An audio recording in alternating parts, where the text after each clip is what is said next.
యోబు గ్రంథం 23వ అధ్యాయం.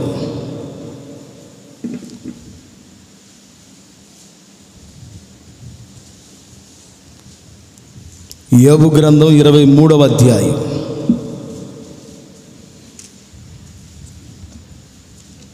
పదమూడవ వాక్యాన్ని చదువుగా విందాం. అయితే ఆయన ఏక మనస్సు గలవాడు, ఆయనను మార్చగలిగిన వాడు ఎవడు? ఆయన తనకిష్టమైనది ఏదో ఆయన అదే చేయును. మరలా చదవమ్మ ఒకసారి. అయితే ఆయన ఏక మనస్సు గలవాడు, ఆయన్ని మార్చగలవాడు ఎవడు? ఆయన తనకిష్టమైనది ఏదో ఆయన అదే చేయును. ఒకసారి గట్టిగా దేవునికి స్తోత్రం అని చెప్పండి.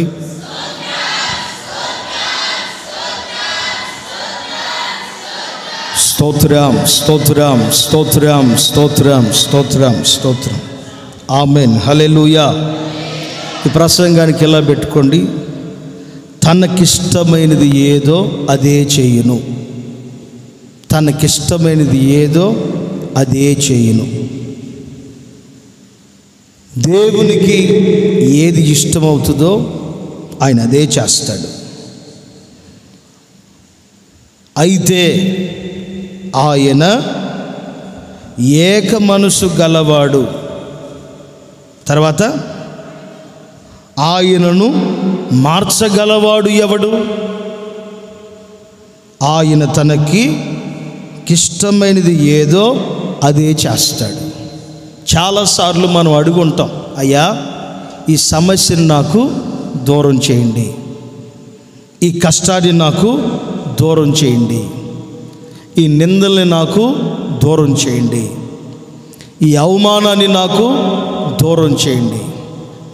లేకపోతే మనకేదైనా వ్యక్తుల ద్వారా ఏదైనా సమస్య వస్తే ఈ మనిషిని నాకు దూరం చేయండి, లేకపోతే ఈ మనిషిని నాకు కనపడకుండా మరుగు చేయండి. కీర్తనకారుడు రాస్తాడు కదా, ఆయనకి కష్టం వచ్చినప్పుడల్లా, ఆయనకి బాధ కలిగినప్పుడల్లా, అయ్యా నీ యొక్క వాళ్ళు నీ గురించి తెలుసుకునేటట్లుగా నీ వాళ్ళని ముత్తేయండి అని అడిగిన సందర్భాలు ఉన్నాయి.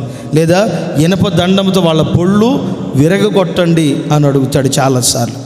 ఎలా ఎన్ని ప్రార్థనలు చేసినా సరే దేవునికి ఏది ఇష్టమైతే అది మాత్రమే దేవుడు జరిగించును గాక. ఆమేన్. మన జీవితంలో చాలాసార్లు చాలా విషయాలు అడుగుంటాం. కుటుంబాన్ని బట్టి, ప్రభువా ఈ సమస్యలో ఉన్న నన్ను విడిపించండి. మన వ్యక్తిగత జీవితాన్ని బట్టి కూడా ఈ పరిస్థితిలో నేను నడిపించబడుతున్నాను, ఈ పరిస్థితి నుంచి నన్ను కొంచెం విడిపించండి. లేకపోతే అప్పులు ఎక్కువైపోతే ఈ అప్పుల బాధ నుంచి నన్ను కొంచెం విడిపించండి. ఎన్నో సమస్యల్లో దేవుని దగ్గరికి వచ్చి ఎన్నో విషయాలు మనం అడిగి ఉంటాం. కానీ ఎన్ని అడిగినా సరే ఆయనకి ఏది ఇష్టమో అదే జరిగించునుగాక. ఆమేన్, ఆమేన్. ఎందుకు రాశాడు ఈ మాట? ఎలాంటి సందర్భంలో రాశాడు అసలు యోబు గారు ఈ మాట? యోబు గారు ఈ మాట రాయటానికి గల ప్రబలమైన కారణం ఏంటి? అతనికున్న బాధను బట్టి, ఆయనకున్న సమస్యను బట్టి, ఆయనకు ఎదురైన ప్రతి విషయాన్ని తలంచి, తనకు కలిగిన దుఃఖాన్ని బట్టి, తనకు కలిగిన పరిస్థితులన్నిటిని బట్టి అడిగి, అయినప్పటికీ కూడా అవేవి జరగకపోతే అప్పుడు అనుకుంటున్నాడు, నేను నిన్ను అడిగితే ఏది చెయ్యో, నీకు గనక ఏదైనా ఇష్టం అనిపిస్తే, నీకు ఏదైనా చేయటానికి గనక నీ మనసుకు ఇష్టమని గనక అనిపిస్తే నీవు ఏదైతే అనుకుంటావో అదే జరిగిస్తావు. నీవు మనుషులను బట్టి మారేవాడివి కాదు, నీవు ఏక మనసు గలవాడివి, పరిస్థితులు బట్టి మారిపోయేవాడివి కాదు. నిజంగా మనుషుల యొక్క స్వభావం చెప్తాను, కొంచెం వినండి తలలు పైకెత్తి. మనతో ఉన్న మనుషులు మనం మంచిగా మాట్లాడితే మన గురించి మంచిగా నలుగురికి సాక్ష్యం చెప్తారు. మనం కొంచెం కఠినంగా మాట్లాడితే దాన్ని తీసుకుని వెళ్ళి నలుగురికి మన గురించి చెడు సమాచారాన్ని చెప్పుకుంటారు. కారణం ఏంటంటే వాళ్ళకి ఏక మనసు అనేది ఉండదు. ఆత్మీయులకైనా ఉండదు, అందరికీ కాదు కొందరికి, లోకస్తులకు కూడా అందరికీ కాదు కొందరికి ఏక మనసు అనేది ఉండదు. అదే ప్రేమగా మాట్లాడితే అన్నంత మంచోడు లేడు అని అనుకునే వాళ్ళు కూడా ఉంటారు. కఠినంగా మాట్లాడితే పాస్టర్ గారు మారిపోయాడు, కఠినాత్ముడు అయిపోయాడు, ఏది మొదట ప్రేమగా ఉన్నాడు ఇప్పుడు నేను అంటాను, మనుషుల యొక్క స్వభావం ఏంటంటే పరిస్థితులను బట్టి ఉంటున్న ఆ యొక్క నడవడికని బట్టి మనుషులు మారిపోతారు. కానీ ఈ నెల చివరిలో ప్రభువు చెప్తున్నాడు, ఆయన ఏక మనసు గలవాడు. గట్టిగా ఆమేనని చెప్పండి. ఆయన ఎవడు మార్చలేడు, ఆయన ఎవడు మార్చలేడు. ఆయన ఏదనుకుంటే అది మాత్రమే జరిగించును గాక. ఒకసారి అందరు రెండు చేతులు పై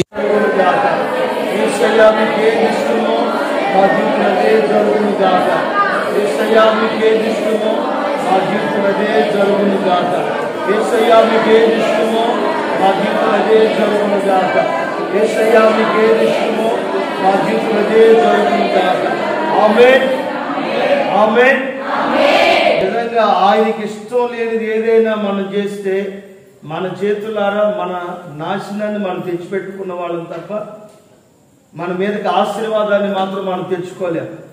కొన్ని మాటలు అలా చూపిస్తాను, గమనించండి. ఏసైకి ఇష్టం లేకుండా కొంతమంది కొన్ని వాళ్ళ చేతులారా వాళ్ళ నష్టాన్ని, వాళ్ళ నాశనాన్ని, వాళ్ళ యొక్క దోషాన్ని వాళ్ళే కూడగట్టుకున్నట్టుగా బైబిల్లో రాయబడింది. నిజంగా మన దేవునికి ఏది ఇష్టమో దానిని మనం కోరుకోగలిగితే, యేసయ్యకి ఏది కావాలో దాన్ని మనం ఆయన దగ్గర బ్రతిమిలాడి ఆయన దగ్గర నుంచి పొందుకోగలిగితే అది మన జీవితాలకి ఆశీర్వాదకరంగా మార్చబడును గాక. కొంచెం కష్టమైంది, బైబిల్ ఉన్న విషయాలు చెప్తున్నాను. కొంచెం కష్టమైంది, అప్పుడు దాకా బాగా కడుపు నిండా సమృద్ధిగా తిన్నారు. కొంచెం కష్టమైందో లేదో బైబిల్లో రాయబడి ఉంది. సమృద్ధి కలిగిన స్థలాన్ని వదిలిపెట్టి, సమృద్ధి కలిగిన ఐశ్వర్యం కలిగిన స్థలాన్ని వదిలిపెట్టి, ఏమీ లేని ఒక ఇంటికి ఒక సహోదరి ఒక ప్రాంతానికి వెళ్ళిపోయినట్టు రాయబడింది. తాను వెళ్ళేటప్పుడు తన భర్తతో తన 2 కుమారులతో బయలుదేరింది.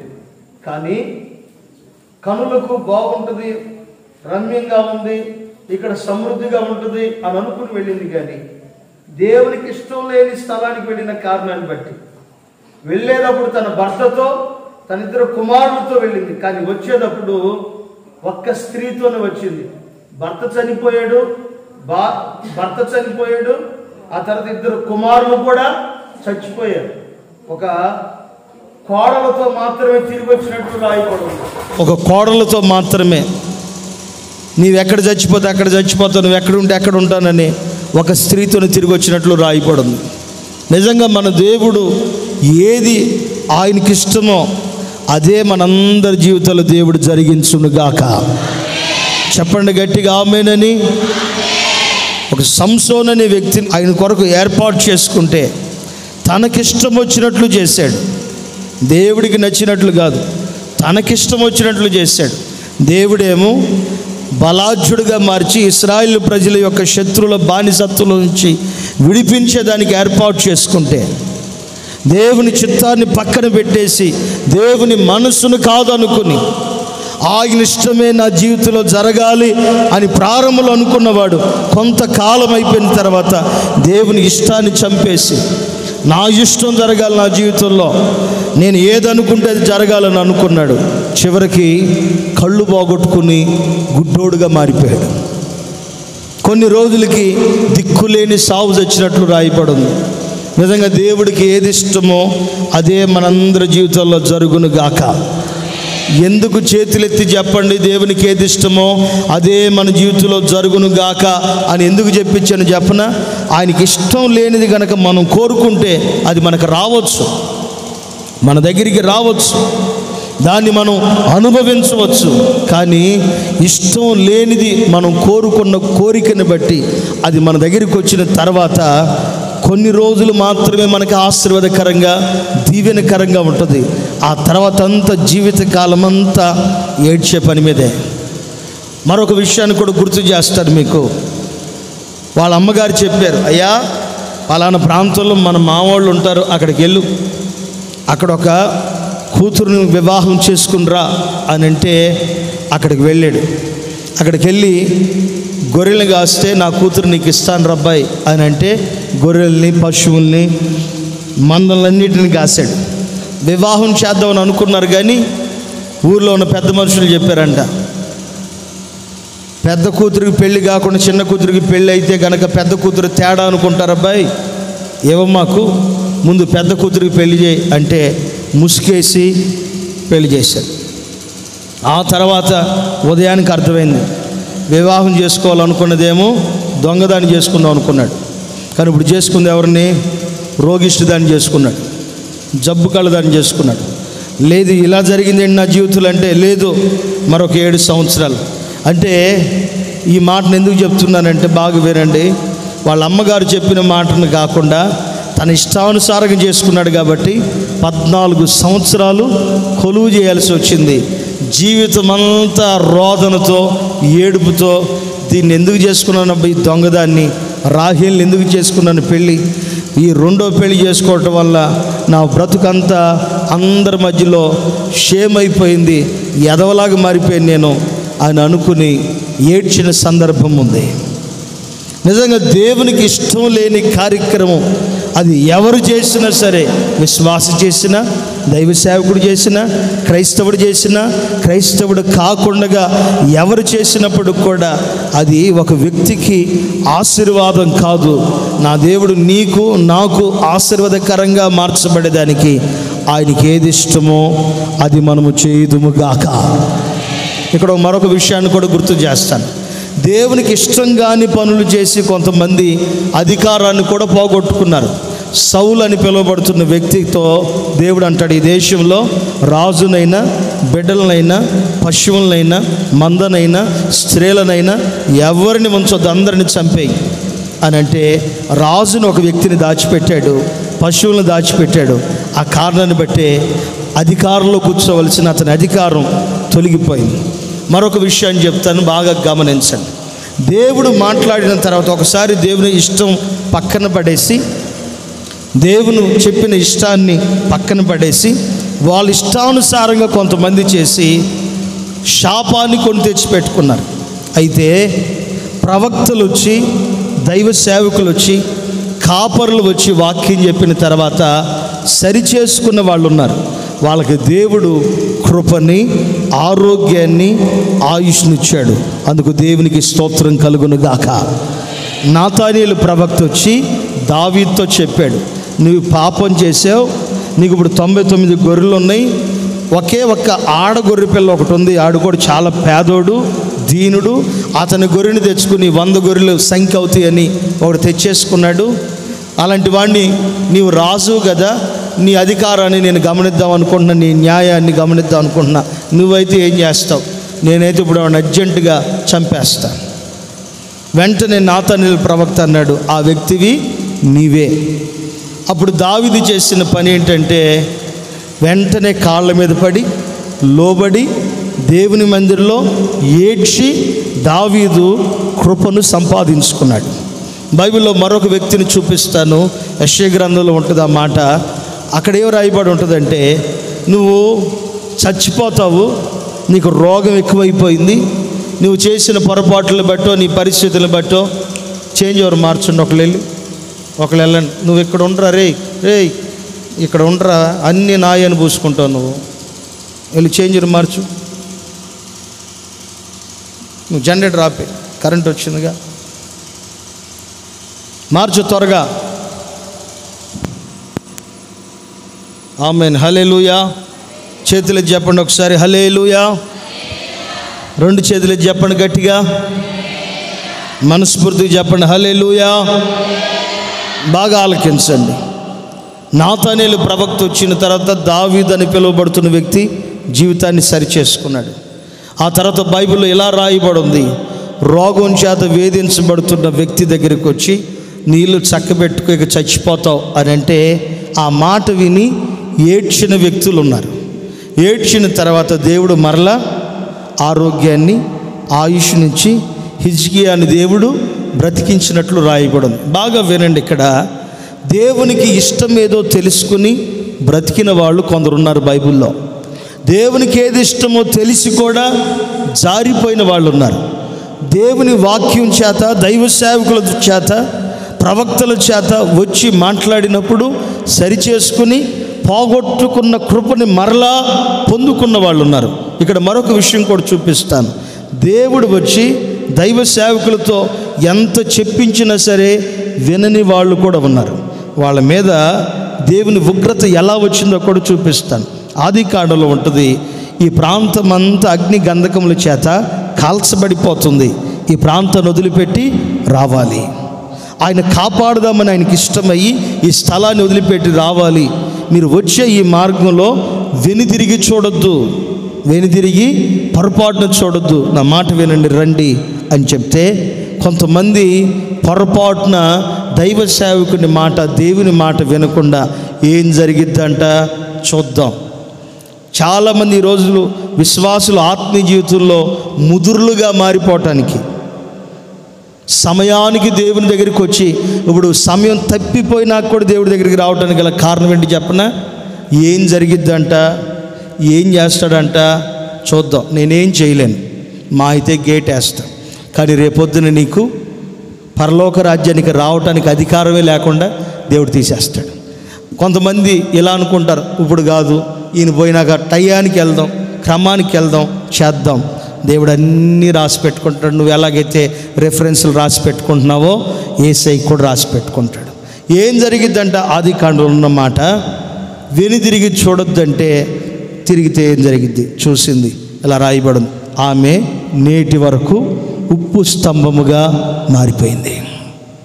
చాలామంది దేవుని మాటని ధిక్కరించి, దేవుని మాటకు లోబడక వెనుదిరిగిన కారణాన్ని బట్టి ఆత్మీయ జీవితంలో చాలామంది పతనపు అవస్థలోకి వెళ్ళిపోయారు.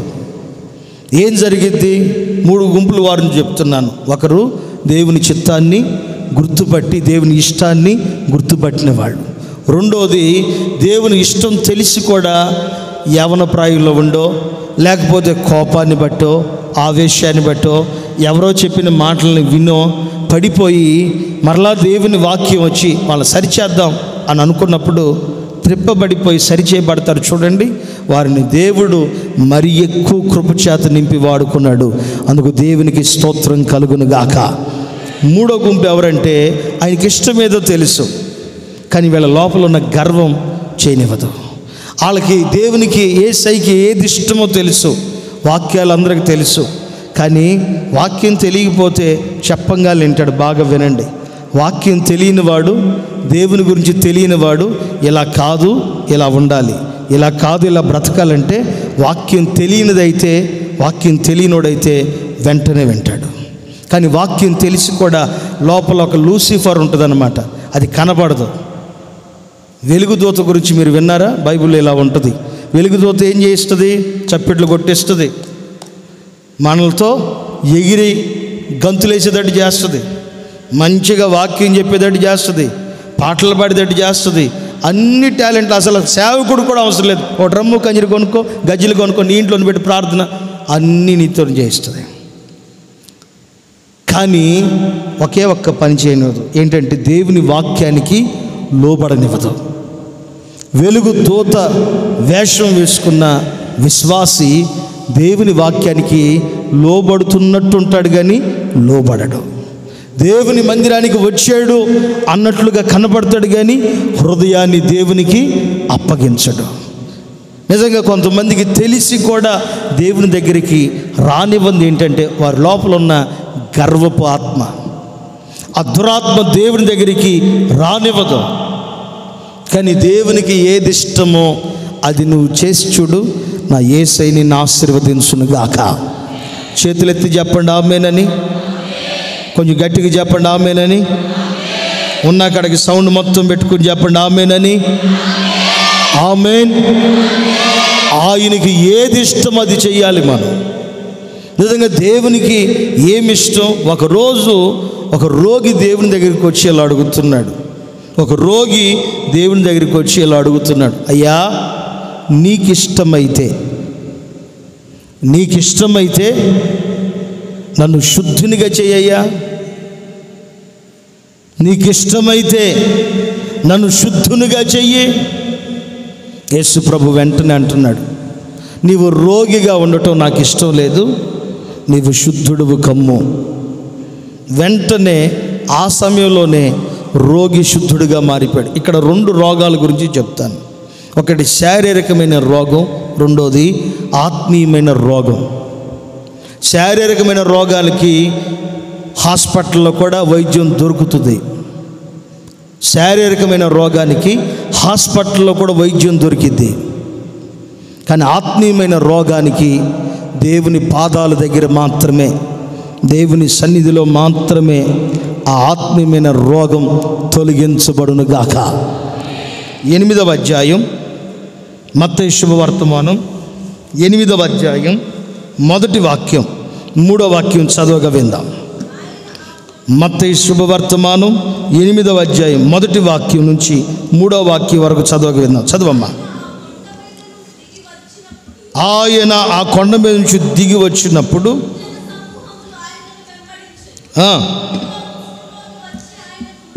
ఇదిగో కుష్టి రోగి వచ్చి ఆయనకు మ్రొక్కి, ప్రభువా నీకిష్టమైతే నన్ను శుద్ధినిగా చేయగలవని నేను, నాకిష్టమే, నీవు శుద్ధుడవు కమ్మని చెప్పగా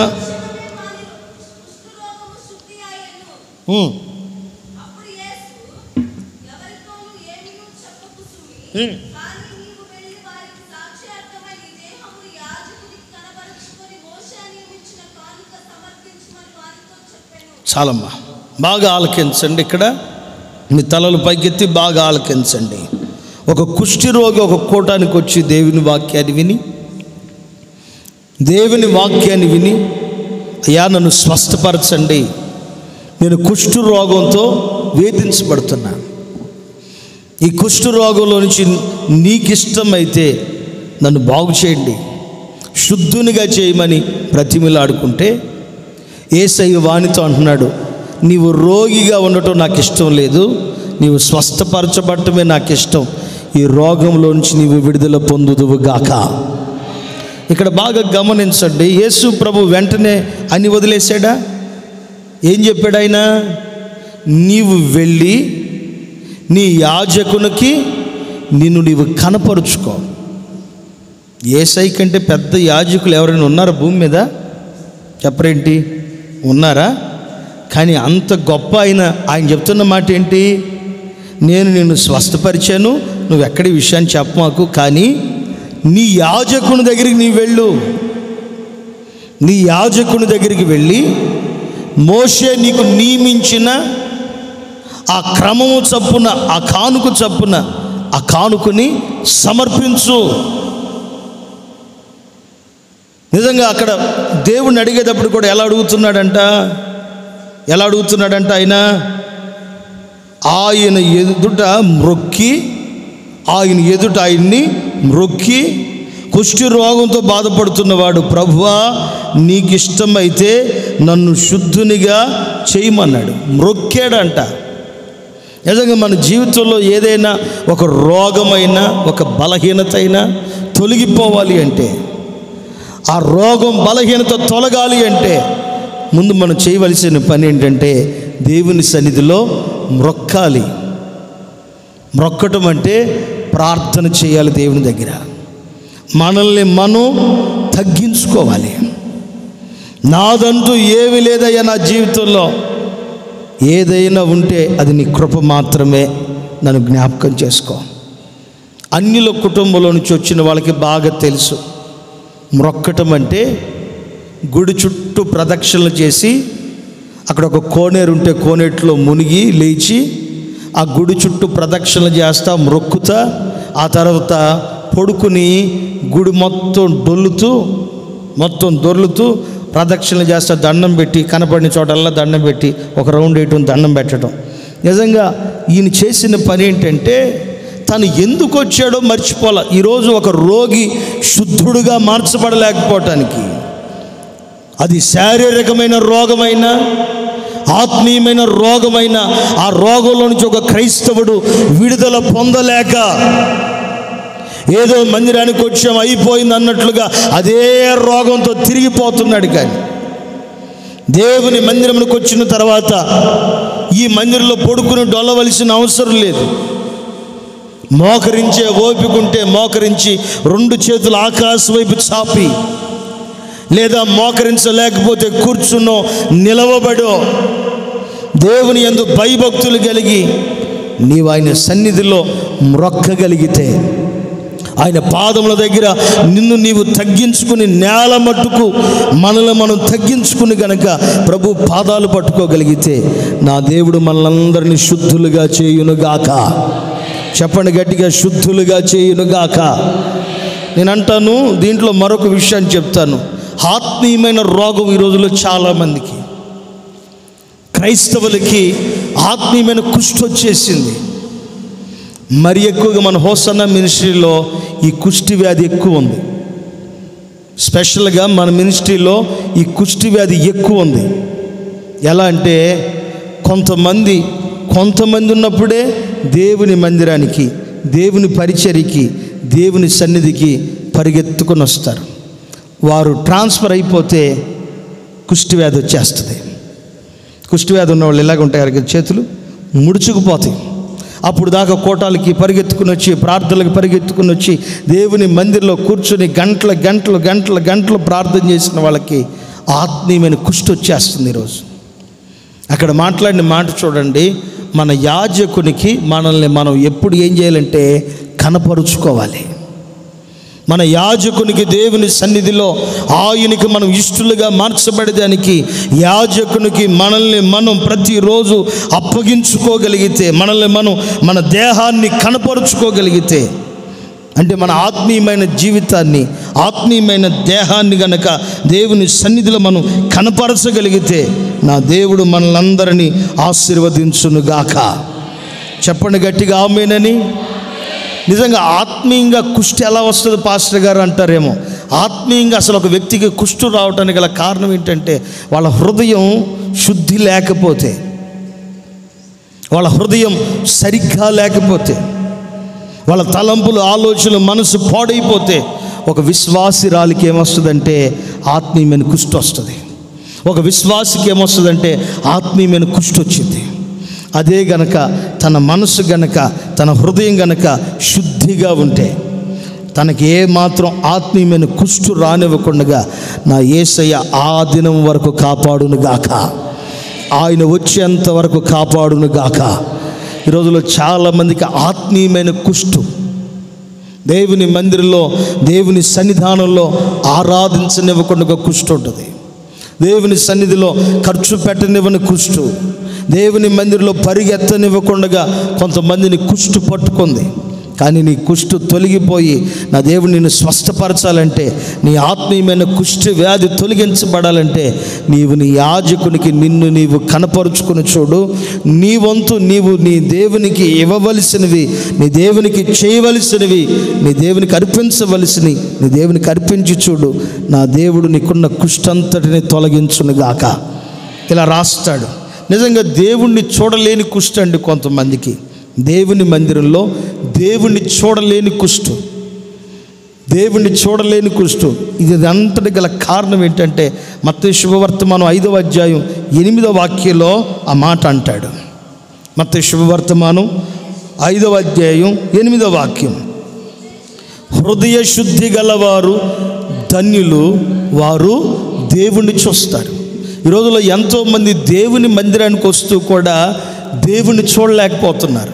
వ్యక్తులను, మనుషులను, తోటి విశ్వాసుల్ని, తోటి ఆత్మీయుల్ని, లేకపోతే సేవకుని చూసి వెళ్ళిపోతున్నారు. కానీ దేవుని మందిరానికి వచ్చిన తర్వాత ఆయనకి ఇష్టమైనది ఏదో దాన్ని చూడాలి. నువ్వు మందిరంలో దేవునికి ఏది ఇష్టమో అది దేవుని మందిరంలో చూసి ఆయన సన్నిధిలో ఆయనకి ఇష్టమైనది కనుక నీవు చూడగలిగితే, ఆయనకి ఇష్టమైనది నీ హృదయం శుద్ధితో నింపబడాలి. నా మనసు శుద్ధితో నింపబడాలి. నా ఆలోచనలు, మీ ఆలోచనలు పరిశుద్ధతతో నింపబడాలి. కామ వికారపు చేష్టలతో, అల్లరితో కాదు నింపబడవలసింది. పోకిరి చేష్టలతో, సరస్వత్తులతో కాదు నింపబడవలసింది. మన హృదయం దేవుని యొక్క హృదయ శుద్ధితో నింపబడిపోవును గాక. అలా నింపబడితేనే ఇక్కడ నువ్వు ఆయన చూస్తావు. ఆయన్ని చూడాలంటే నీ హృదయంలో ఏం కావాలంటే హృదయ శుద్ధి కావాలి. ఈరోజు ఎంతోమంది ఆత్మీయులు దేవుణ్ణి చూడలేని కుష్టిలోనికి, రోగంలోనికి వెళ్ళిపోతున్నారు. దీనికి గల కారణం ఏంటంటే హృదయం శుద్ధితో లేదు. హృదయం శుద్ధి ఉన్నవాడు కూడా ఎలా ఉంటాడు చెప్పిన, దేవుని మందిరానికి రాగానే ఏదైనా ఆ వారంలో ఏదైనా ఒక పొరపాటు జరిగిపోతే, ఏదైనా ఒక వారంలో ఆ వారంలో ఏదైనా పొరపాటు జరిగితే, నిజంగా హృదయ శుద్ధి ఉంటే చేతులెత్తి మందిరానికి రాగానే ప్రభు దగ్గర ఆయన పాదాలు పట్టుకోవటం ప్రారంభిస్తాడు. అయ్యా, ఈ విషయంలో నేను జారిపోయానయ్యా, ఈ విషయంలో నేను పడిపోయానయ్యా. అందరికంటే ముందు వస్తాడు.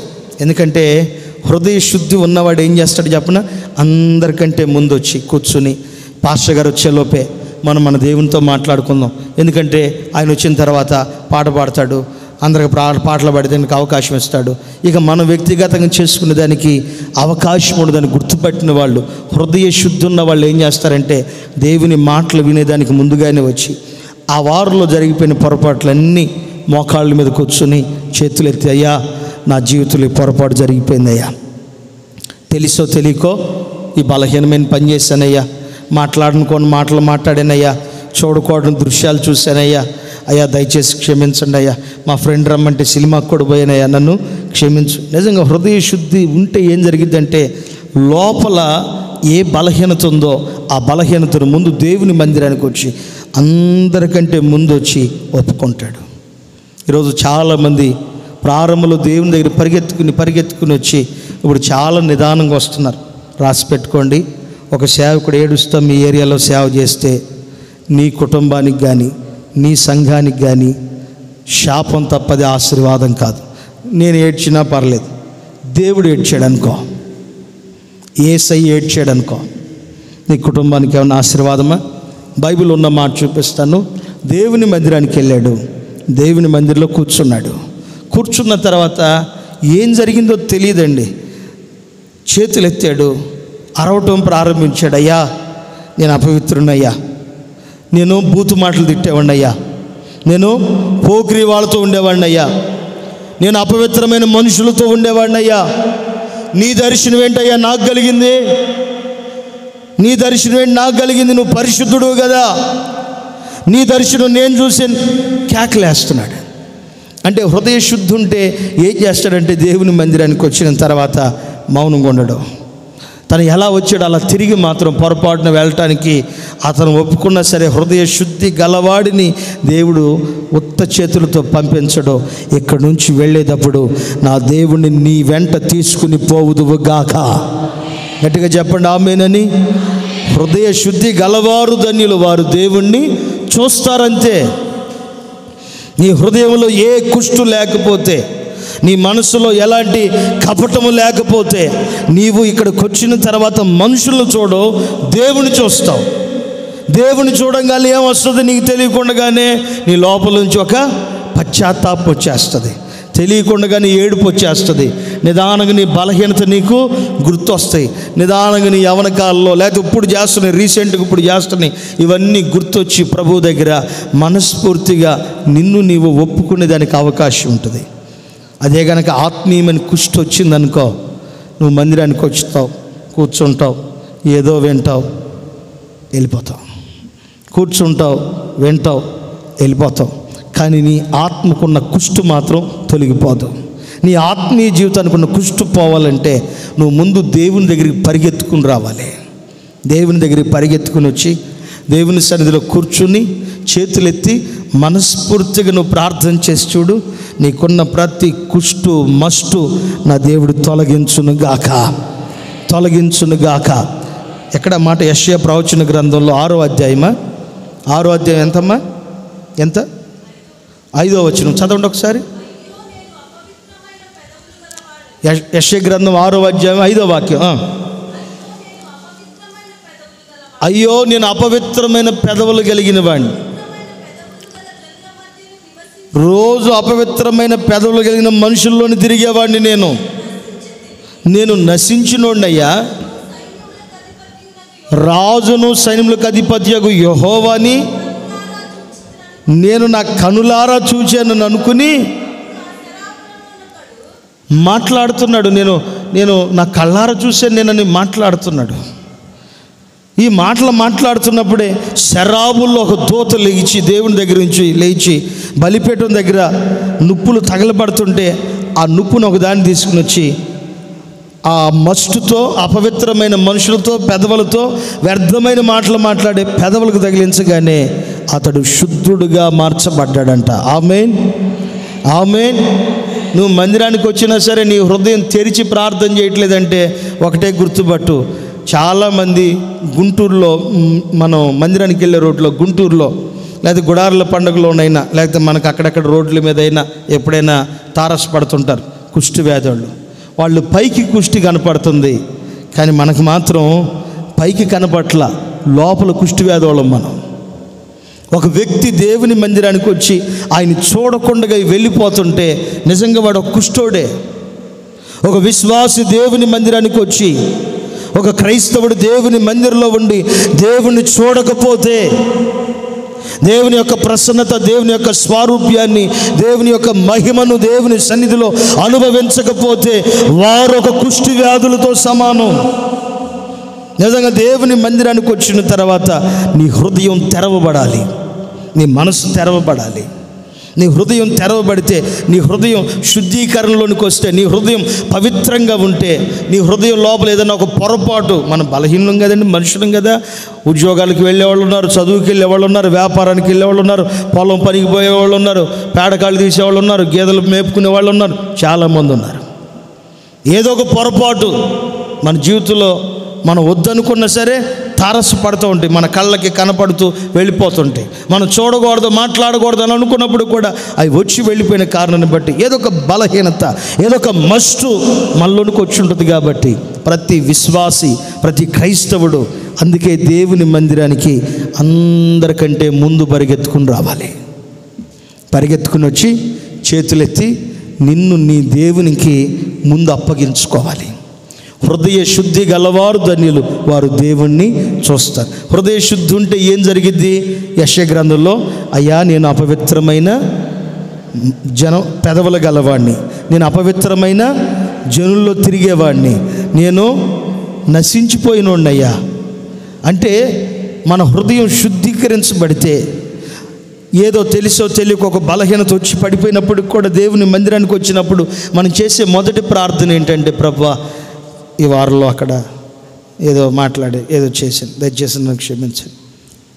అది అందరితో అయిపోదు. వెంటనే వెళ్ళి ఇప్పుడు జోషప్ గారి గురించి ఏదైనా మాట్లాడామనుకో, ప్రార్థన చేసుకుని దేవునితో సమాధాన పడి తర్వాత జోషప్ తమ్ముడు నన్ను క్షమించమ్మా, ఏదో తెలుసో తెలియకో మాట్లాడా. అంటే హృదయ శుద్ధి గలవాడు చేసే పని ఏంటంటే తన పొరపాటును ముందు దేవుడితో సరి చేసుకుంటాడు, తర్వాత మనుషులతో సరి చేస్తాడు. అదే కుష్టి వచ్చినోడు దేవుడితో సరి చేసుకోడు, మనుషులతో సరి చేసుకోడు, వస్తాడు, కూర్చుంటాడు, అయిపోతే తిరిగి వెళ్ళిపోతాడు. నిజంగా నీ కుష్టి పోవాలి అంటే ఆయనకి ఇష్టమైంది నిన్ను శుద్ధునిగా చేయాలని, ఆయనకి ఇష్టమైంది ఇక్కడ కూడుకున్న మనల్ని శుద్ధులుగా ఆరోగ్యవంతులుగా మార్చాలని, ఆయనకి ఇష్టమైంది ఆత్మీయమైన కుష్టును కూడా తొలగించేదానికి. కనుక ఆయనకి ఇష్టమైంది కాబట్టి మనము ఆయన ద్వారా శుద్ధులముగా మార్చబడేదానికి మనం చేయవలసిన మొదటి పని ఏంటంటే మన హృదయాన్ని దేవుని ఎదుట యథార్థముగాను పవిత్రమైనదిగాను శుద్ధితో నింపబడిన హృదయంగా ఆయన ఎదుట గనక మన హృదయాన్ని నిలపగలిగితే ఆయన ముఖ దర్శనాన్ని చేసుకునే భాగ్యాన్ని దేవుడు మనందరికి అనుగ్రహించునుగాక. చెప్పండి గట్టిగా ఆమేనని. ఆయన ముఖ దర్శనాన్ని చేసుకునే భాగ్యాన్ని దేవుడు మనందరికి అనుగ్రహించునుగాక. మీరు ఇలా చదవండి ఒకసారి, ఆదికాండం 32వ అధ్యాయం ఒకసారి చదవండి. అక్కడ ఇలా రాయబడి ఉంటుంది. ఆదికాండం 32వ అధ్యాయం మొత్తం ఇంటికి వెళ్ళిన తర్వాత చదువుకోండి, అక్కడ రాయబడి ఉంటుంది. యాకోబు తన ఆశీర్వదించబడి దీవించబడిపోయి అన్ని పొందుకొని కూడా దేవుని మందిరానికి వచ్చినప్పటికీ కూడా అన్నీ పొందుకుని కూడా దేవుని దగ్గరికి వచ్చినప్పుడు కూడా ఎబ్బోకు రేవు దగ్గర ఒక్కడే నిలబడిపోయి అక్కడ చేసిన పని ఏంటంటే తన జీవితంలో జరిగిపోయిన పొరపాట్లన్నీ పశ్చాత్తాపంతో దేవుని దగ్గర అడగటం మొదలుపెట్టాడు. తన జీవితంలో జరిగిపోయిన ప్రతి నష్టాన్ని ఆయన ముందు ఉంచి దేవుని దగ్గర బ్రతిమిలాడుకుంటున్నాడు. అయ్యా, నా జీవితం ఇలా అయిపోయింది, ఇలా చేశాను, ఇలా జరిగింది, నాన్న ఆశీర్వాదాన్ని నేను దొంగిలించి వచ్చా. అధ్యాయం మొత్తం అదే ఉంటుంది. నాన్న దీవెని నేను దొంగిలించి వచ్చానయ్యా, దయచేసి నన్ను క్షమించండి. మా అన్నకి ఒక భాగం కానుక ఇచ్చేస్తానయ్యా. కానుకని వాడతాడు అక్కడ, వాడేటప్పుడు కూడా మా అన్నకి ఒక భాగం కానుక ఇచ్చేస్తానయ్యా అని మాట్లాడతాడు. నాయనా, నన్ను దయచేసి క్షమించండి, నన్ను బ్రతికించో, ఆరోగ్యాన్ని ఇచ్చో, క్షేమాన్ని ఇచ్చో, ఇన్ని మాటలు మాట్లాడి నన్ను ఇప్పుడు ఆశీర్వదించండి, నన్ను ఇప్పుడు ఆశీర్వదించండి అడిగి తన జీవితంలో ఉన్నవన్నీ చెప్పేస్తున్నాడు. అక్కడ మీరు గమనించారు లేదో, తన 2 భార్యలను పంపించేశాడు, 2 దాసీలను పంపించేశాడు. ఆ తర్వాత యాకోబు గారికి ఉన్న సంతానాన్ని పంపించేశాడు. ఆ తర్వాత యాకోబు గారికి ఉన్న ఐశ్వర్యాన్ని పంపించేశాడు, పని వాళ్ళని పంపించేశాడు, మందలన్నిటిని పంపించేశాడు. ఒంటరిగా నిలబడిపోయి తను చేసిన పని ఏంటంటే దేవుని పాదాలు పట్టుకోవటం మొదలుపెట్టాడు. ఈరోజు ఆత్మీయమైన కుష్టు పోవాలంటే అందరు ఉన్నప్పుడు మనం అన్నీ ఒప్పుకోం. దేవుడి దగ్గర అందరు ఉన్నప్పుడు అన్నీ ఒప్పుకోం, పైకి ఏదో చేస్తాం తప్ప అందరు ఉన్నప్పుడు అన్నీ ఒప్పుకోం. అందుకనే చాలా సందర్భాల్లో మిమ్మల్ని అప్పుడప్పుడు ఈ డిసెంబర్ నెలలో జరిగే ప్రార్థనలకి అక్కడొకరు కూర్చోమనేది. ఎందుకంటే అందరు ఉన్నప్పుడు అన్నీ ఒప్పుకోలేం మనం. నా గురించి వీళ్ళకి తెలిసి వీళ్ళు ఏమనుకుంటారు అని. నిజంగా మన యేసయ్య దగ్గర మనం అందరూ ఉన్నప్పుడు ఒప్పుకోలేమేమో. నిజంగా ఒప్పుకోలు కూడా రాదు, ఆ ఏడుపు కూడా రాదు. మనం చేసిన పొరపాట్లు ఒప్పుకోలేం. కానీ అందరూ లేని స్థలంలో, ఎవరు లేని ప్రాంతంలో, లేకపోతే దేవుని మందిరంలో ఒక్కడివే ఏడ్చి చూడు, నా దేవుడు నీ జీవితంలో గొప్ప కార్యాన్ని జరిగించును గాక. చెప్పండి గట్టిగా ఆమేనని. యాకోబు అందరిని పంపించేసి ఒక్కడే ఉండిపోయి బాగా ఏడ్చి ప్రార్థన చేశాడు. ఈరోజు హృదయ శుద్ధి రావాలంటే నువ్వు అందరితో ప్రార్థన చేసినప్పుడు నీకు వస్తుందని పొరపాటును అనుకోమా. అందరితో ఉన్నప్పుడు ఏ వ్యక్తి కూడా హృదయపూర్వకంగా తనను తాను ఒప్పుకోలేడు, దేవుని దగ్గర తనను తాను అప్పగించుకోలేడు. నీ హృదయం శుద్ధీకరించబడేదానికి నిన్ను నీవు దేవుని దగ్గర మనస్ఫూర్తిగా కనుక అప్పగించుకోగలిగితే దేవుని ఆశీర్వదించుకుంటాడు. చెప్పండి ఆమేన్. నిజంగా ఆయనకి ఇష్టమైంది ఏంటంటే మనం శుద్ధులుగా మార్చబడటమే దేవునికి ఇష్టం. ఏమి శుద్ధులుగా మార్చబడాలి? మన హృదయ శుద్ధి మార్చబడాలి, మన అపవిత్రత పోవాలి, మన కుష్టు పోవాలి. దేవుని దగ్గర మనమందరం దేవుని కోసం ఆయనకి ఇష్టానుసారులుగా మనమందరము బ్రతుకుదుము గాక. చేతులెత్తి ఒకసారి గట్టిగా హల్లెలూయా చెప్పండి, మనస్ఫూర్తిగా చెప్పండి హల్లెలూయా. ఆయనకి ఇష్టమైనట్లు మనం మార్చబడాలి. హల్లెలూయా. రెండో విషయాన్ని చెప్తున్నాను, బాగా వినండి. దేవుడు కొన్నిసార్లు మనం నలగొట్టడం దేవునికి ఇష్టం. ఆయన మనల్ని నలగొట్టినప్పుడు దేవుని కోసం కొన్నిసార్లు నలిగిపోవాలి. నేను నలగనని అన్నాం అనుకో, నీ వల్ల నీకు కూడా ఉపయోగం ఉండదు. మీరు చూడండి, చెరుకు గెడగా ఉందనుకో, ఎవరికైనా ఉపయోగపడిద్దా? ఒకవేళ తిందామని అనుకుంటే కనుక పళ్ళకి ఇబ్బంది. ఆ తర్వాత ఈ లోపల భాగం అంతా సారలుగా కట్ అయిపోయింది. అలా కాకుండా ఎవరికి గాయం కలగకుండా నలుగురికి ఆరోగ్యకరంగా ఉండాలంటే దాన్ని కనుక చెరుకు మిషన్లో పెడితే అందరికీ చాలా ఉపయోగపడింది. నేను అంటాను, విశ్వాసిగా ఉంటే ఎవరికి ఉపయోగపడడు. ఒక సేవకుడిగా ఉంటే ఎవరికి ఉపయోగపడడు. సేవకుడైనా విశ్వాసైనా ఒక క్రైస్తవుడైనా దేవుని చిత్తంలో ఉన్నప్పుడు దేవుడు ఏం చేస్తాడంటే బాగా నలగొడతాడు. ఆ మాట చూద్దాం బైబిల్లో నుంచి. యెషయా గ్రంథం 53వ అధ్యాయం 10వ వాక్యం. యెషయా గ్రంథం 53వ అధ్యాయం 10వ వాక్యం. అతడిని నలగగొట్టుట యెహోవాకి ఇష్టమయ్యింది, మరలా చదవం అదే మాట. అతన్ని నలగగొట్టడం యెహోవాకి ఇష్టమైన. మనం ఇందాడు చేతులు ఎత్తి ఏం చెప్పాం అమ్మా? అయ్యా మనం ఇందాడు ఏం చెప్పాం? నీకేది ఇష్టమైతే అదే నా జీవితంలో జరిగించండి, లేకపోతే చేయి అయ్యా అని అడిగాం. ఇప్పుడు ఆయనకి ఇష్టమైనది రెండోది ఏంటంటే మనల్ని నలగగొట్టడం దేవుడికి ఇష్టం. కొన్నిసార్లు దేవుడు మనల్ని నలగొడతాడు. ఎలా నలగొడతాడంటే అసలు మనకి ఎవరైతే ఫుల్ సపోర్టుగా ఉండి మనల్ని బాగా ఎంకరేజ్ చేసి, అన్న నీ వచ్చినాకే మేము ఇట్లా మారాం. నాకు ఒక అన్న చెప్పాడులే, అసలు మామూలుగా చెప్పాలి, అన్న నువ్వు వచ్చినాక నేను చాలా మారానన్నా, ఇప్పుడు కనపడ్డావు, ఇప్పుడు లేడు. నువ్వు వచ్చినాక మా సంఘం డెవలప్ అయింది, నువ్వు వచ్చినాక నేను మారాను, అసలు నా బుద్ధి మార్చుకున్నానన్నా, నా జీవితం మార్చుకున్నాను, నీ ప్రసంగం తగిలే నేను చాలా సరిగా స్టడీ అయ్యానన్నా, లేకపోతే ఒకప్పుడు భయంకరమైన కోపిస్తోండన్నా. మరి ఇప్పుడు ఏమైందో? ఇప్పుడు రాలా. నేను అంటాను కొన్నిసార్లు దేవుడు మనల్ని బాగా నలగొడతాడు. మనం అనుకున్నట్లుగా దేవుడు మనల్ని ఉంచడో. నాకు కూడా నా జీవితం కూడా చెప్తాను వినండి. కొన్నిసార్లు మనకు అన్ని తలాంతులు కృపలను ఇచ్చి వీడికి ఇది లేదు అనకుండా అన్నీ ఇస్తాడు దేవుడు. మనకి అన్నీ ఇచ్చి దేవుడు కొన్నిసార్లు ఏం చేస్తాడంటే బ్రదర్ని లేకుండాగాను సిస్టర్ని లేకుండాగాను కోటాలకు వచ్చే మీకు ఏదో ఒకటి దేవుడు పెడతాడు. కొన్నిసార్లు ఏం చేస్తాడంటే నలగగొట్టడం ఆయనకి ఇష్టమయ్యి నలగొడతాడు. దేవునికి ఇష్టమై ఆయన మనల్ని నలగొడుతున్నప్పుడు మనం ఏమీ మాట్లాడకూడదు. దేవుడికి మనల్ని మనం అప్పగించుకుని వెళ్ళిపోవాలి. కొన్నిసార్లు దేవునికి ఇష్టమైతే మన శ్రమలలో నుంచి, కన్నీళ్ళలో నుంచి, కష్టాల గుండగా, శోధనలు గుండగా, అవమానాలు గుండగా, నిందల గుండగా దేవుడు మనల్ని తీసుకెళ్ళటం ఆయనకి ఇష్టమైతే ఆ సమయంలో ఆయన మనల్ని తీసుకుని వెళుతున్నప్పుడు ఆయనకి ఎలా ఇష్టమో అలాగే మనమందరూ నడిపించబడదుము గాక. నీడబడితే బాగుపడ్డ వ్యక్తులు ఉన్నారు బైబిల్లో. ఆయన నీడబడితే చాలు అనుకున్న వాళ్ళు ఉన్నారు. ఆయన చిన్న ప్రార్థన చేస్తే చాలు అనుకున్నారు. ఆయన చేయబడితే చాలు అనుకున్నారు. ఆయన కచ్చీఫులు కూడా ఎత్తుకుని వెళ్ళి రోగుల మీద వేస్తే రోగులు స్వస్థపరచబడ్డారు.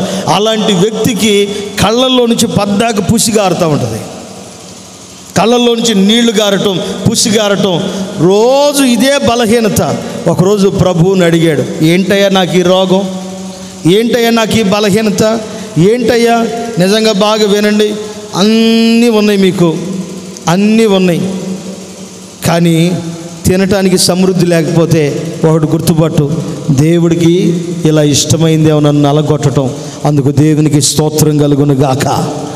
బాగా చదువుకున్న మంచి టాలెంట్ పర్సన్ అన్నీ ఉన్నాయి.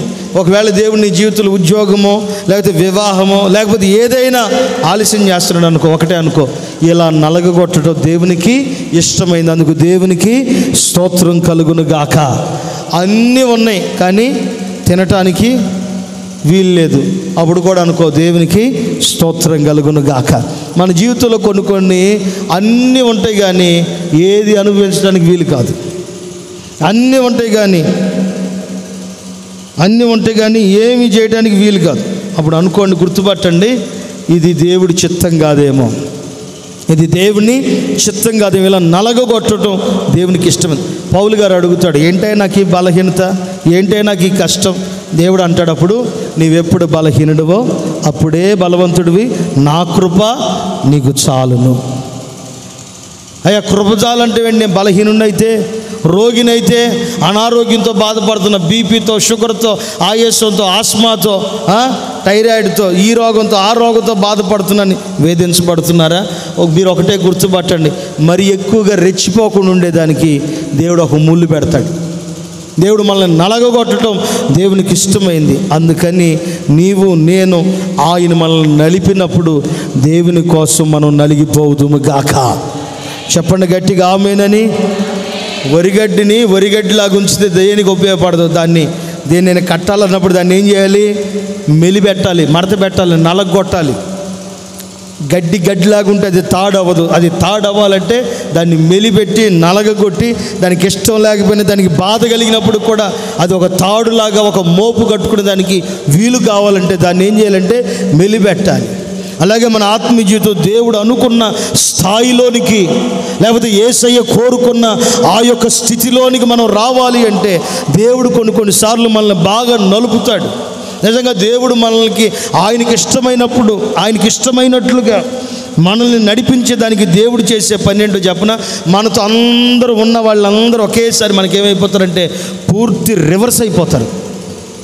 అప్పుడు దాకా మనతో ఉండి మన పక్షంగా ఉన్న వాళ్ళందరూ ఒకేసారి ఉన్నట్టుగా ఉండి రివర్స్ అయిపోతారు. అప్పుడు గుర్తుపట్టు, ఈయన మారిపోయాడేమో, ఎక్క మారిపోయిందేమో, పాస్టర్ మారిపోయాడేమో, వాళ్ళు మారేమో, అలా అనుకో మాకు. ఇప్పుడు దేవుడు నిన్ను నలగగొట్టడం దేవునికి ఇష్టమైపోయింది. దేవుడు మనల్ని కొన్నిసార్లు నలగగొట్టడం దేవునికి ఇష్టమైంది. పేతురు రాసిన మొదటి పత్రిక 5వ అధ్యాయం 10వ వాక్యంలో ఒక మాట చూడండి. పేతురు రాసిన మొదటి పత్రిక 5వ అధ్యాయం 10వ వాక్యం.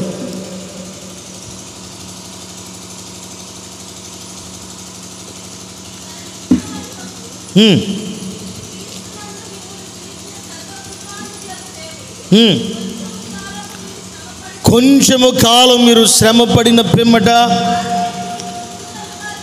తానే మిమ్మల్ని పూర్ణులుగా చేసి ఆయన మిమ్మల్ని స్థిరపరిచి బలపరిచి, ఆయనే కొంచెం కాలం ఏం చేస్తాడంట, శ్రమల పాలు చేస్తాడు మనల్ని.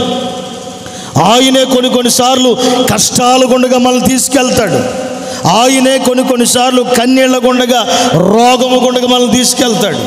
కొన్నిసార్లు మనకి ఇష్టం లేని మార్గంలో, ఇష్టం లేని వ్యక్తులతో, అసలు వీళ్ళు మన జీవితంలోకి ఎందుకు వచ్చారా బాబు, వదులుతారా వదలరా అన్నట్లుగా కొన్నిసార్లు మనకి ఇష్టం లేని మార్గంలో దేవుడు కొంతమందిని కొన్నిసార్లు తీసుకుని వెళ్తాడు. అలాంటప్పుడు మనం గుర్తుపట్టాలి, ఆయన ఇప్పుడు ఏం చేయాలనుకున్నాడంటే మనల్ని ఈ శ్రమల ద్వారా స్థిరపరిచి, ఆయన మనల్ని ఏం చేయాలనుకున్నాడంటే బలపరిచి, ఇప్పుడు ఆయన మనల్ని ఏం చేయాలనుకున్నాడంటే దేవుని కొరకు మనల్ని నిలవబెట్టుకోవాలనుకున్నాడు. కనుక ఈ శ్రమలలో మనము దేవుని కోసం నిలవబడగలిగితే, ఈ శ్రమల్లో దేవుని కోసం మనం నిలబడగలిగితే, రాబోతున్న శ్రమలన్నిటిని మనం ఎదిరించి మన దేవుని ఎదుట నిలవబడుదుము గాక. చెప్పండి గట్టిగా ఆమేనని. నిజంగా కొన్నిసార్లు దేవుడు కూడా ఏం చేస్తాడంటే కొన్నిసార్లు అన్నీ మన దగ్గర తీసుకొచ్చి నువ్వు ఏది అడిగితే అది ఇచ్చేస్తాడు. కొన్నిసార్లు నువ్వు ఎంత అడిగినా సరే నీకు ఏమీ రాదు. ఎంత బాధపడు, ఏడు, ప్రార్థన చేయి, ఏమీ రాదు. కారణం ఏంటంటే నా దేవుడు నిన్ను నలగొట్టాలనుకున్నాడు. ఇప్పుడు నువ్వు నలగొట్టబడు, నా దేవుని కోసం నువ్వు నిలవబడిపోదు గాక. ఎన్ని శ్రమలు, ఎన్ని శోధనలు అయినప్పటికీ కూడా దేవుని కొరకు మనమందరం నిలవబడుదుము గాక. ఆయనకి ఏది ఇష్టమో గుర్తుపట్టండి. నీ ఇంట్లో కష్టాలు, కన్నీళ్ళు, శ్రమలు, సమస్యలు ఉంటే నువ్వు ప్రార్థన చేసి ఇట్లా తొలగించు, తీసేయి అని ఎన్నోసార్లు అడుగుంటావు. పోయాయా? పొర్రపాటున నీ ఇల్లు కాదు కదా, నిన్ను వదిలికూడ పోవు. నువ్వెంతైనా ప్రార్థన చెప్పావు. అవి పోవాల్సిన సమయం వచ్చినప్పుడు నువ్వు అడగకపోయినా సరే వాటంతటా వెళ్ళిపోతాయి. ఇప్పుడు నువ్వు ప్రతిరోజు చేయాల్సిన పని ఏంటంటే, నన్ను నలగగొట్టడం నీకు ఇష్టమైంది యేసయ్యా, నలగొట్టు. నువ్వు ఎలాగైతే నన్ను చూడాలనుకున్నావో అలా నలగొట్టయ్యా. కొన్నిసార్లు దేవుడు మనల్ని నలగొట్టి మన లోపల నుంచి దేవుడు వెలుగులోనికి తీసుకొస్తాడు. కాలుతో చూడండి, ఇప్పుడు గ్రానైట్లు కానీ వీటిలన్నిటిని ఒక బండను తీయాలంటే వాటిలో కొన్ని బాంబులు పెట్టి బ్లాస్ట్ చేస్తే ఎక్కడికక్కడ ముక్క చెక్కలు అన్నీ చెదిరిపోతాయి. ఆ తర్వాత ఒక మిషన్ పట్టుకుని వస్తారు వాళ్ళు. చెదిరిపోయిన తర్వాత ఆ గ్రానైట్లో ఎక్కడైనా రత్నాలు కానీ ఏమన్నా చెక్ చేసుకుంటూ వస్తారు, ఏదైనా బంగారం దొరుకుతుందేమో. నిజంగా మన జీవితంలో కూడా కష్టాలలో, శ్రమలలో, కన్నీళ్ళలో వెళ్తే రేపొద్దున ఎవడైనా వచ్చి నీ పక్కనే చాలా సమస్యలు ఉన్నాయి, చాలా బాధలు ఉన్నాయి, చాలా కష్టాలు ఉన్నాయంటే నువ్వు చెప్పగలవు ఏమనంటే, ఈ శ్రమల తర్వాత, ఈ కష్టాల తర్వాత దేవుడు ఒక మహిమను తేబోతున్నాడు. ఆ మహిమ ఎదుట ఈ శ్రమలు ఎన్నదగినవి కాదు. రాయబడి ఉంటుంది ఇలా, ఆయనిచ్చే మహిమ ఎదుట ఈ శ్రమలు ఎన్నదగినవి కాదు. దేవుడు ఒక మహిమ తేబోతున్నాడు. నీవు నలగొట్టబడి దేవుని కోసం ఖర్చు అయిపోతే, దేవుని కోసం ప్రయాసపడితే, దేవుని కోసం నిలబడితే, దేవుని కొరకు బలముగా వాడబడితే, నీకు అన్నీ లేనప్పుడు కూడా దేవుని కోసం నిలబడి చూడు, నా దేవుని ఆశీర్వదించును గాక. సురేష్ అన్న చెప్పిన మాట నేను విన్నాను. నిజంగా దేవుడు మనల్ని నలగొట్టేటప్పుడు ఎలా ఉంటుందంటే, ఇంట్లో ఉన్నవాళ్ళే, అంటే సంఘంలో ఉన్నవాళ్ళే లేదా సేవలో ఉన్నవాళ్ళే అందరూ రివర్స్ అయిపోతారు. మనకి అందరూ రివర్స్ అయిపోతారు. ఎక్కడి నుంచి ఏ సహాయం రాదు మనకి, ఎక్కడి నుంచి ఏ సహాయం, కనీసం మాట సహాయం కూడా రాదు. మేమున్నాం మీ పక్షంగానే, ఒక చిన్న మాట సహాయం కూడా, ఒక భరోసా కూడా రాదు. ఆ సమయంలో అందరూ నన్ను వదిలేశారని ఎవరి మీద కోపం పెంచుకో మాకు. ఇలా దేవుడు నన్ను నలపటం దేవునికి ఇష్టమైంది. ఎంత నలిగిపోతావో అంతగా దేవుడు నిన్ను వెలుగులోనికి తీసుకొస్తాడు. ఎంత శ్రమల్లో గుండగా వెళతావో, ఎంత కష్టాల గుండా వెళ్తావో, ఎన్ని కన్నీళ్ళ మార్గులు నడిపించబడతావు, రాడ్డు తేలిపోతావు. శ్రమలు వచ్చినా సరే, శ్రమలు మనకు కాకపోతే ఎవరికి వస్తారా? ఎవరన్నా శ్రమలు పాలు అయిపోతుంటే ఏం కాదు తమ్ముడు, వీటిలో నిలబడాలి. అప్పుడు దేవుడిచ్చే మహిమని మనం పొందుకోగలం. నిజంగా శ్రమలు కష్టాలు క్రైస్తవునికి రావాలి. శ్రమలు కష్టాలు కలుగు చేయటం దేవునికి ఇష్టమైంది. అందుకు దేవునికి స్తోత్రం కలుగును గాక. అందుకే యోబు భక్తుడు ఇలా అంటున్నాడు, నీకు ఏది ఇష్టమో నీవు అదే చేస్తావు, నీకేది ఇష్టమో అదే చేస్తావు. మాకు తెలుసు నీవు మనసు మార్చుకునేవాడివి కాదు, నీవు మనుషులను బట్టి మారిపోయేవాడివి కాదు, నీవు ఏక మనసు కలిగిన దేవుడువు. నువ్వు ఎవరి మాటకి లోబడి లొంగిపోయి నీ విశ్వాసాన్ని భక్తిని పోగొట్టుకునేవాడివి కాదు. మనం కూడా మన దేవుని వలె మారిపోవాలి. ఈ విశ్వాసపు యాత్రలు ఎన్ని సమస్యలు, ఎన్ని శ్రమలు, ఎన్ని శోధనలు, ఎన్ని నిందలు, ఎన్ని అవమానాలు వచ్చినా సరే మందిరానికి దూరం కామాకు, దేవుని పనికి దేవుని పరిచర్యకి దూరం కామాకు, దేవుని కోసం పరిగెత్తుకునిరా. నేను ఒక మాట చెప్తాను వినండి. ఒకప్పుడు అందరూ వచ్చేవాళ్ళు, ఇప్పుడు చాలా తక్కువ వస్తున్నారు. నేనైతే ఒకటే అనుకుంటున్నా, ఇది నన్ను దేవుడు పరీక్షిస్తున్న కాలమేమో. విశ్వాసులైన పురుషుల ద్వారా, స్త్రీలంటే పరిచర్యకి రాలేరు కదా, పురుషుల ద్వారా, ఒకవేళ మందిరంలో జరిగే కార్యక్రమాల ద్వారా స్త్రీల ద్వారా కూడా, ఒకవేళ వీళ్ళ ద్వారా దేవుడు నన్ను పరీక్షిస్తున్నాడేమో. అందుకు దేవునికి స్తోత్రం కలుగు.